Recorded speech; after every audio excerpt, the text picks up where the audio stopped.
প্রাণপ্রিয় কুষ্টিয়াবাসী, আমাদের নেতৃবৃন্দ কথা বলেছে, আমি কয়েকটা বিষয়ের ওপরে আলোকপাত করে আমার কথা শেষ করব। এখন নতুন ফ্যাসিস্ট হওয়ার জন্যে যে মানুষগুলো এই কুষ্টিয়াতে বিশেষ করে মাথা চাড়া দিয়ে উঠতেছে, আমরা এই বাড়িগুলোর দিকে একটু তাকাতে বলবো। এই সেই বাড়িগুলো যেখান থেকে পানির বোতল, শরবতের বোতল আমাদের জন্য এই মানুষগুলো ফেলে দিয়েছিল। সুতরাং আবারও যদি কোনো ছাপড়ি সংগঠন, আমি তো এর আগেও বলেছি, এখনো বলছি, যাদের সভাপতি সেক্রেটারি ছাড়া বাংলাদেশে আর কাউকে খুঁজে পাওয়া যায় না। সুতরাং বাংলাদেশের এই সন্ত্রাসী দল এইটা এখন আর গণ অধিকার পরিষদ নেই, এটা গণধিকৃত পরিষদে পরিণত হয়ে গেছে।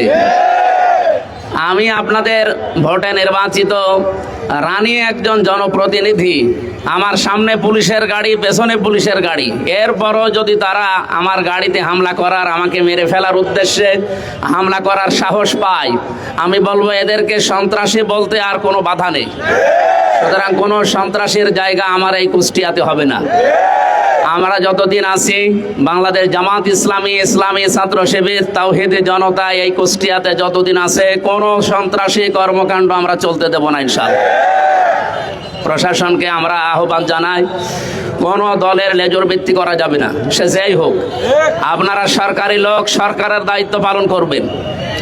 এই কুষ্টিয়ার ডিসি, এসপি, ওসি, টিওনো যারা সরকারিভাবে দায়িত্বে আছেন, জনগণের জন্য যদি কাজ করেন এই কুষ্টিয়াতে থাকবেন, জনগণের জন্য কাজ না করলে আপনাদেরকে আমরা বিদায় দিতে বাধ্য হব।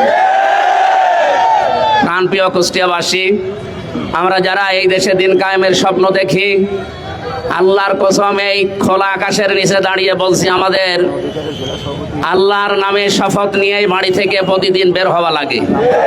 সুতরাং আমরা যেহেতু বের হয়েছি, সন্ত্রাসী সামনে যেই হোক, বিশেষ করে গণ অধিকার পরিষদের নাম নিয়ে এখানে আব্দুল খালেক, তৌকির এবং নাম না জানা আরো কিছু মানুষের ভিডিও ফুটেজ যেগুলো আছে, আমরা অলরেডি তাদের নামে মামলা দিয়েছি। 24 ঘন্টা সময় দিলাম, যদি গ্রেপ্তার করে আইনের আওতায় আনা না হয়, আমরা ডিসি অফিস ঘেরাও করব।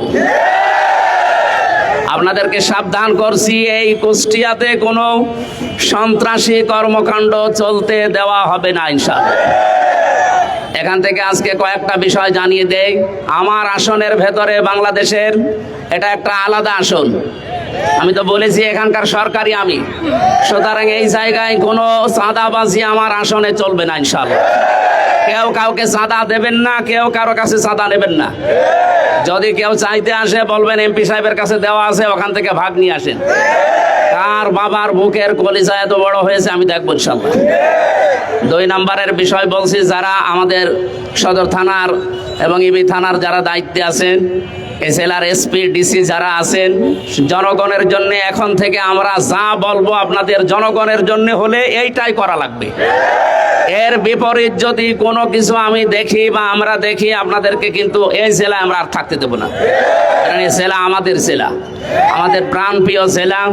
এই জেলাকে আমরা যেভাবে সুন্দর এবং স্বচ্ছভাবে গড়তে চাই, আপনাদের সাহায্য নিয়ে আমরা আশা করব আপনারা সাহায্য করবেন।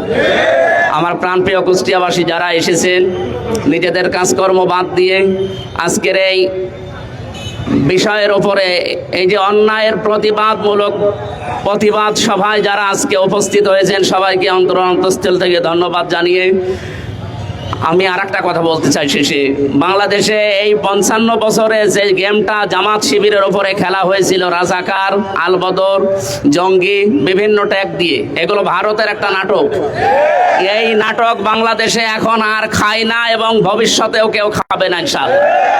সুতরাং আমরা সন্ত্রাসীদেরকে জানিয়ে দিতে চাই, এই দেশে জামাত ইসলামী এবং ছাত্র শিবিরের ওপরে এই ট্যাগ যদি কেউ দিতে চান, আমি স্পষ্টভাবে আপনাদেরকে বলছি, যেহেতু এটা ভারতের তৈরি করা নাটক। আল্লামা দেলাওয়ার হোসেন সাঈদী সংসদে বলেছিলেন, আমাকে যারা রাজাকার বলে এরা পিতৃ পরিচয়হীন অবৈধ সন্তান। সুতরাং এখন থেকে আর কোনো দিন কেউ যদি জামাত ইসলামের শিবিরের ওপরে এরকম উল্টাপাল্টা ট্যাগ দেয়, আমি ঘোষণা দিলাম ওইগুলো ওইরকম বাবা মাহীন সন্তান। আল্লাহ আমাদেরকে ন্যায়ের পক্ষে থাকার তৌফিক দিন, আমিন। আজকে আমাদের প্রধান অতিথি কুষ্টিয়া 4-এর মাননীয় সংসদ সদস্য, উনি কথা বলবেন। আমার এ পর্যন্ত বলে শেষ করছি। আসসালামু আলাইকুম।